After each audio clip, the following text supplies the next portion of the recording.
This is version 2 of my solar-powered water tank level sensor. In this version, the system does not require Wi-Fi.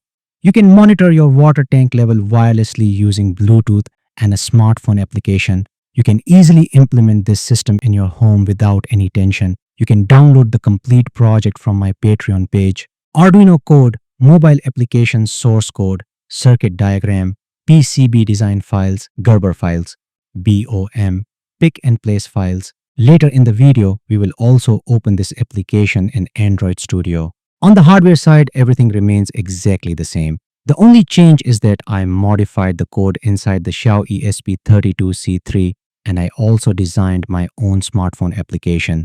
In version 1, we were monitoring the water level using the Blink mobile app. For that system, Wi-Fi was required. The advantage of that system was that we could monitor the water level from anywhere in the world.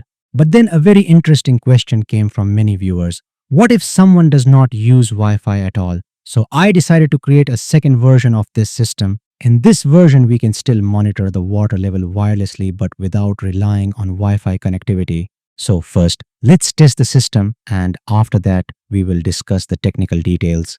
As you can see, I have made this application very user-friendly. At the top, you can see the title, Water Tank Monitor. Below that, you can see the application status. Right now, the status is connected. Here, you can monitor the water level percentage in the tank. This shows the pump status. If the value is 1, it means the water pump is on. And if the value is 0, it means the water pump is off. Below that, you can also see the actual distance in centimeters. And here you can see the lower and upper limits of the water tank. I already explained these limits in detail in version 1 of this project. You can use this Connect to BLE button to connect the application with the hardware. If the status shows disconnected, you can press this button to connect the application to the hardware. These are the pump control buttons. Using these buttons, you can turn the pump on or off. And this auto button can be used in the future to switch between manual mode and auto mode. Here at the bottom, you can enter your own lower and upper limits. The advantage of these limits is that you can use this system with any size of water tank. So you do not need to go into the code to change these values. You can set these limits in real time. Let me show you how it works.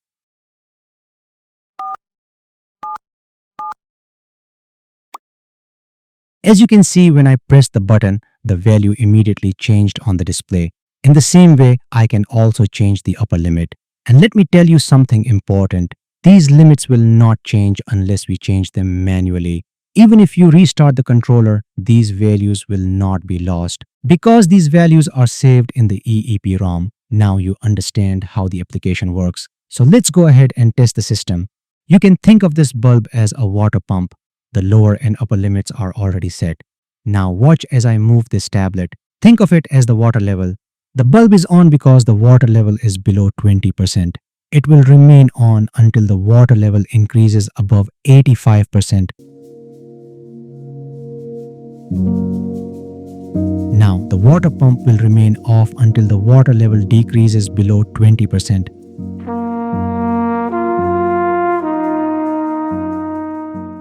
As you can see, the entire system is working as expected. Next, I'm going to show you my software setup and how to upload the program. Right now, you can see that I am using Arduino IDE version 2.3.6 and I am using the ESP32 board package version 2.0.11, or I can also use a higher version. If you use an older version, you may not find the Xiao ESP32C3 in the boards list. I have this code which you can download from my Patreon page.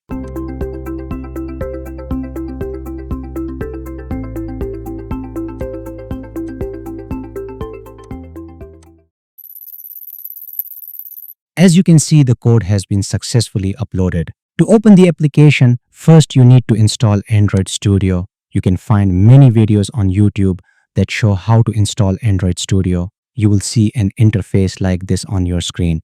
After that, you need to download this app from my Patreon page. Then extract the downloaded file. Next, you need to copy this folder. Next, go to the C drive. Then open the users folder. After that, open the OK folder. Now go to the Android Studio projects folder and paste the copied project folder here.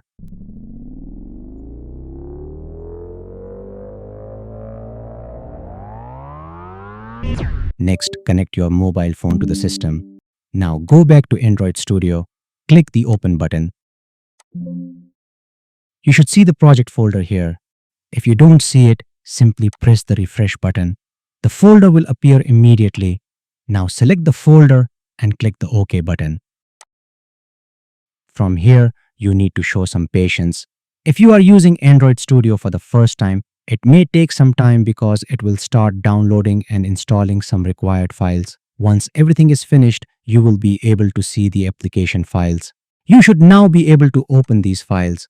To run this application on your mobile phone, click on the plus button.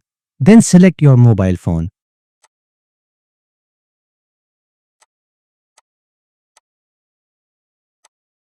After that, simply run the application.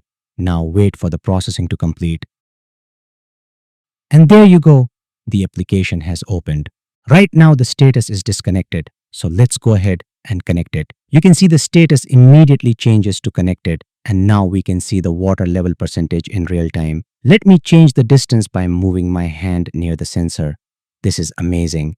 I can see the changes instantly on my mobile phone. While working on the application, you do not always need to use your mobile phone. You can also test the application directly on your computer. Once your application is ready, simply stop the program. During testing, the application is automatically installed on your mobile phone. Now, let's run the application directly from the mobile phone.